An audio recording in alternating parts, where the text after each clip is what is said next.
May bago sa'yo. Magupit ka ba? Hindi.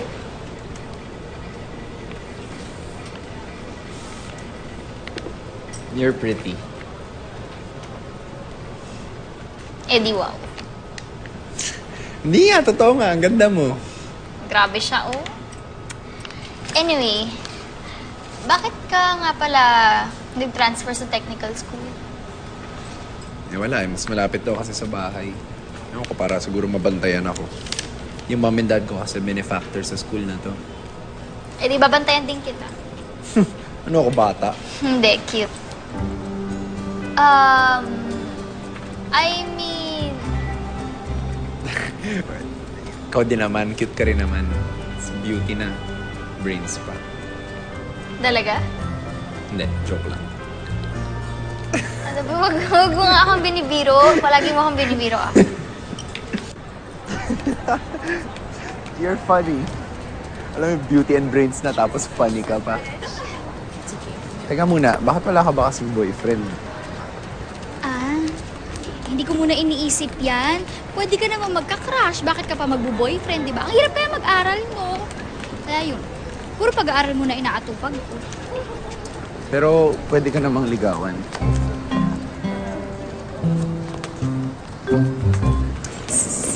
Siguro?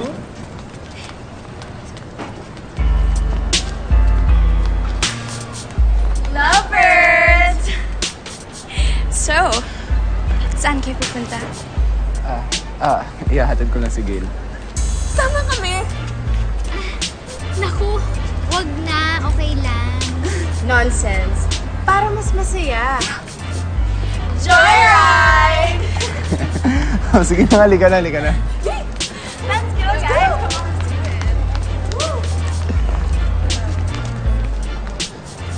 Mga bagong damit ng anak ko yun, Aling Gia. Aba, hindi pwedeng nang ganon. Nasaan na? Pasensya lang po. Inahanap ko naman po talaga. Hindi ko lang malaman kung baka ho. Salamat ah. Iwan na ako. Ingat kayo. Pasensya na. Mamahalin na mga yun. Nasaan na? Baka po natabunan lang po ng mga nilabahan ko doon sa ibang pinagkukuhanan ko ng labada. Pasensya na po kayo. Nay? Ito pala yung damit ng anak ko eh. Ang bihira talaga, Aling Gia, oh. Nay? Nay, kasi... Anak mo to? Eh, kaya naman pala eh. Nakakaluka kayo mag-ina. Pasensya na po, pasensya na po. Pasensya na. Bayaran nyo yan. Ha? Buisit, nuulit ko. Bayaran nyo yan.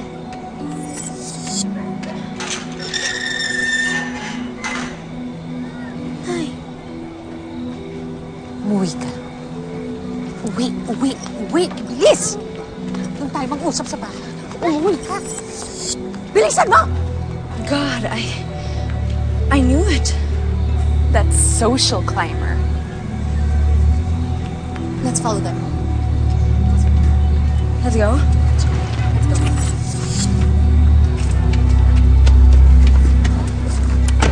Lintik ka, Galema. Parang pagnanakaw yung ginawa mo, ah. Nakakahiya ka. Aba, mawawalan ako ng trabaho dahil sa'yo? Yan, Winston, yung anak mong magaling ang salarin. Huli ka! Ha! Huli! Ha! Ha! Ha! Bakit mo naman ginawa yun? Nakakahiya ka.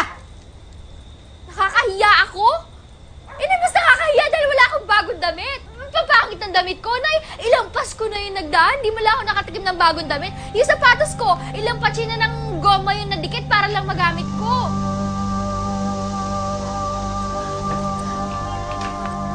Huli ka! Ano ba? Tama na yan. Ano ba? Ha?